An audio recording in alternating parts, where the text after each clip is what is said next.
गली गली मोहल्ले मोहल्ले में आपको तरह तरह के ठेले और खोमचे मिल जाएंगे।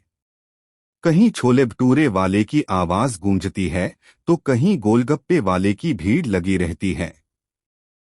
लेकिन इन सब के बीच एक ऐसा ठेला है जो हमेशा सबकी नजर खींच ही लेता है, तवा फ्राइड राइस वाला।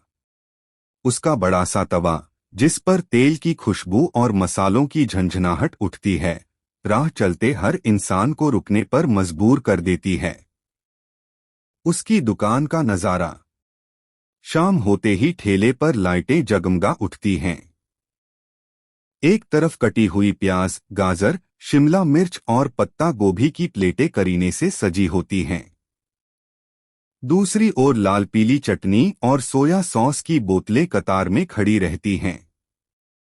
और बीच में रखा होता है उसका बड़ा सा तवा, जिस पर वह लगातार चमचमाते कलछी से फ्राइड राइस बनाता है। तवा छेड़ने का अंदाज। जब भी कोई ग्राहक कहता, भैया एक प्लेट बना दो, तो वह पहले तवे पर थोड़ा तेल डालता, फिर सब्जियां डालकर झट से भूनता, उसके बाद चावल की परत चढ़ाता और ऊपर से मसाले व सॉस की बौछार कर देता। कलछी से चटचट की आवाज निकलती और देखते ही देखते खुशबू चारों ओर फैल जाती। ग्राहक और भीड़। उसके ठेले पर हमेशा भीड़ लगी रहती। बच्चे कहते, भैया थोड़ा तीखा बना देना। लड़कियां कहती, ज्यादा ऑयल मत डालना। और लड़के हंसते हुए बोलते, भैया प्लेट भरी भी होनी चाहिए। हर किसी की अपनी अपनी पसंद, और तवा फ्राइड राइस वाला सबको हंसते हंसते खुश कर देता। स्वाद की कहानी। उसके फ्राइड राइस में न सिर्फ सब्जियों का स्वाद होता, बल्कि मेहनत और प्यार का भी तड़का होता। यही वजह थी कि लोग दूर दूर से उसके ठेले तक आते थे। चाहे कॉलेज के स्टूडेंट हों, ऑफिस से लौटते लोग हों या फिर मोहल्ले के बच्चे, सबका पसंदीदा ठिकाना वही था। उसकी जिंदगी कहानी सिर्फ फ्राइड राइस तक ही नहीं थी।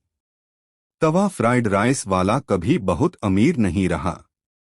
उसने अपनी जिंदगी की मुश्किलें झेलते झेलते यही हुनर सीखा और इसे ही अपना रोजगार बना लिया। पर आज उसकी पहचान ही उसकी ताकत बन गई। शाम की ठंडी हवा चल रही थी। बाजार की भीड़-भाड़ और चारों ओर गूंजती आवाजों के बीच तवा फ्राइड राइस वाले का ठेला सबसे अलग चमक रहा था। तवे पर चावल की छन छन और सब्जियों की महक ने आधे मोहल्ले को अपनी ओर खींच लिया था। दोस्ती और ठेला। उस दिन कॉलेज के कुछ लड़के लड़कियां उसके पास आए। हंसते खिलखिलाते हुए बोले, भैया आज तो हमें आपकी स्पेशल डिश चाहिए। तवा फ्राइड राइस वाला मुस्कुराया, स्पेशल चाहिए तो सब्र भी रखना होगा। पहले मसाले को भूनने दीजिए, तभी असली स्वाद आएगा। वह कलछी से तवे को बजाने लगा। चटचट की आवाज आई और लपटें ऊपर उठीं। सबने मिलकर ताली बजाई, जैसे कोई जादू हो रहा हो। उसका सपना। कमाने खाने में दिन बीत जाते थे, पर उस छोटे से ठेले वाले का भी एक सपना था। वह चाहता था कि कभी अपनी छोटी सी दुकान खोले। बैठने की कुर्सियां हों, टेबलें हों और लोग आराम से बैठकर उसके बनाए फ्राइड राइस का मजा लें। अक्सर वह सोचता, आज ये तवा ही मेरी पहचान है, लेकिन कल को यही तवा मुझे नाम भी दिलाएगा। ग्राहक की दुआ। एक रोज एक बुजुर्ग आदमी आया।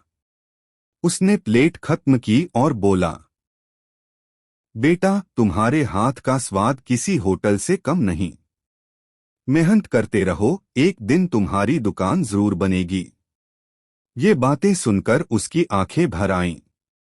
किसी अजनबी की दुआ भी कभी कभी इंसान को जिंदगी भर का हौसला दे देती है। रात का नजारा। रात गहराने लगी। आखिरी ग्राहक भी चला गया। तवा ठंडा हो चुका था, पर तवे पर चावल की खुशबू अभी भी बाकी थी।